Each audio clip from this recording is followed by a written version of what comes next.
Cek rekening Anda. Bansos pensiunan PNS cair.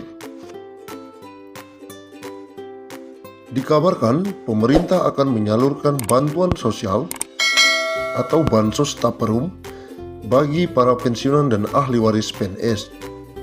Hal ini sebagaimana informasi yang disampaikan BP Tapra di laman resminya beberapa waktu lalu. Untuk mendapatkan bansos ini, pensiunan atau ahli waris disarankan untuk mengecek halaman tapra.go.id. Di laman itu, Anda dapat mengunduh surat pernyataan sebagai syarat pencairan.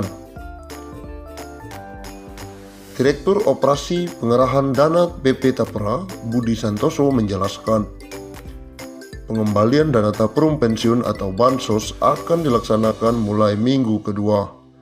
Artinya pencairan dana ini akan dilakukan jika tidak ada hambatan. Pihaknya akan mentransfer langsung pengembalian dana bansos ini ke nomor rekening milik pensiunan tersebut. BP Tapra bekerja sama dengan PT Taspen Persero dalam proses pencairan dana ini setelah proses verifikasi dan validasi data penghitungan saldo individu PNS.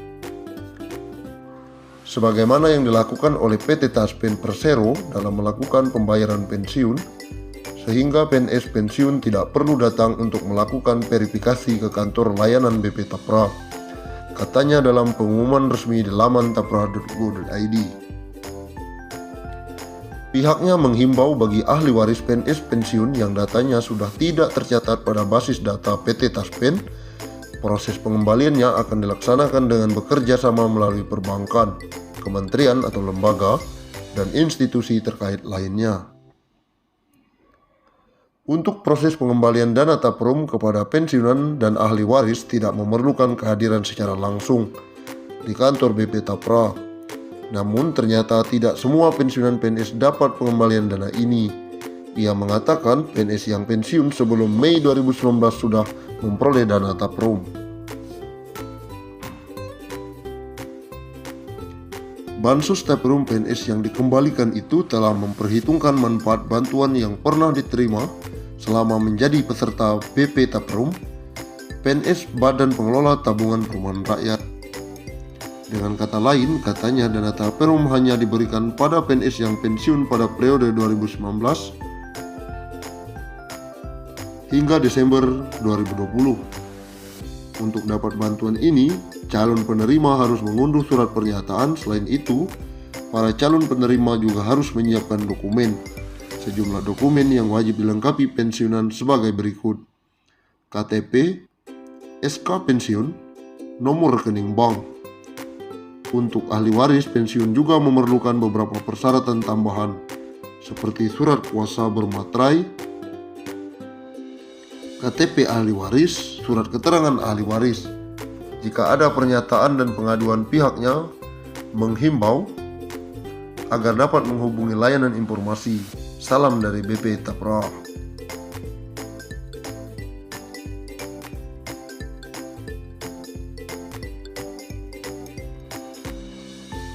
Menteri Pendayagunaan Aparatur Negara dan Reformasi Birokrasi Menpan RB Cahyo Kumolo memastikan dana pensiun PNS akan diterapkan dengan jumlah iuran pasti atau purely funded.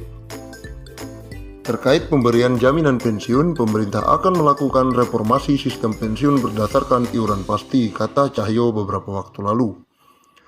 Sayangnya, skema ini belum bisa terrealisasi karena pandemi COVID-19 yang melanda sejak tahun lalu.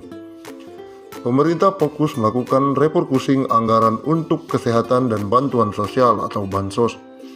Sebenarnya pada awal Januari 2020 sudah ada inisiatif mengadakan rapat di Kemenkeu yang undang Pak Mendagri dan kami juga untuk membahas detail, katanya. Ini tapi karena ada pandemi COVID-19 sehingga konsentrasi anggaran untuk infrastruktur kesehatan dan bansos, sehingga ini belum sempat dibahas tuntas. Perubahan skema pensiun ini dilakukan sebagai salah satu langkah untuk memberikan uang pensiunan yang lebih besar kepada PNS saat habis masa kerjanya. Selain itu, skema terbaru ini juga akan mengurangi beban APBN. Saat ini APBN harus mengeluarkan anggaran sekitar 120 triliun setiap tahunnya untuk pembayaran pensiunan.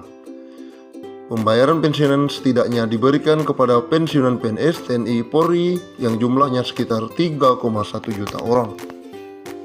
Kepala Badan Kepegawaian Negara Bima Arya menyebutkan pembahasan skema pensiun puli pundit masih bergulir pembahasannya di Kementerian Keuangan, namun akan segera selesai agar bisa diterapkan dalam waktu dekat.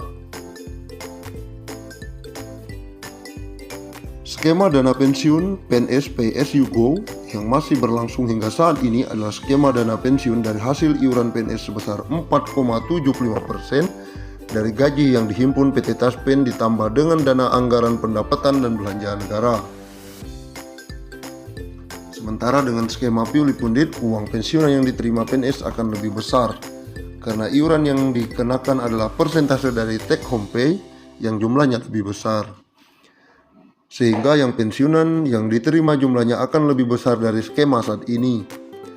Skema puli pundit selain diambil dari persentase THP, pembayarannya juga akan dibayarkan patungan antara PNS dan pemerintah sebagai pemberi kerja.